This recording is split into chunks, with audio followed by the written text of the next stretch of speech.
अवघ्या 2 तासात जायकवाडी धरणाच्या आवकमध्ये मोठी वाढ झाल्याचं पाहायला मिळत आहे। आज सकाळी 6 वाजेपर्यंत 71,115 क्युसेकने पाणी जमा होत होते। यात आता दणकून वाढ झाली आहे। नाशिक जिल्ह्यातून येणाऱ्या विसर्गामुळे धरणात आवक वाढत आहे। सध्या धरणात किती आवक येत आहे, तसेच धरण किती भरलं आहे, हे आपण या व्हिडिओच्या माध्यमातून पाहूयात। त्याआधी आपण जर आमच्या हॅलो बळीराजा या चॅनलला सबस्क्राइब केला नसाल तर सबस्क्राइब करा, जेणेकरून आमचे अपडेट तुम्हाला लवकरात लवकर मिळतील। आज मंगळवार सकाळी 8 वाजता आलेल्या अपडेटनुसार जायकवाडी धरणाचा आजचा एकूण पाणीसाठा हा 67.67 TMC इतका झालाय।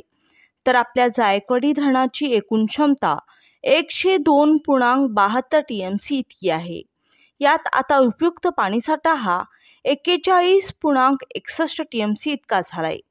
सध्या 93,328 क्युसेकने पाणी जमा होत आहे। सकाळच्या तुलनेत आवकमध्ये 22,000ची वाढ झाली आहे। 8 वाजेच्या अपडेटनुसार जायकवाडी धरण 54.28% भरलं आहे।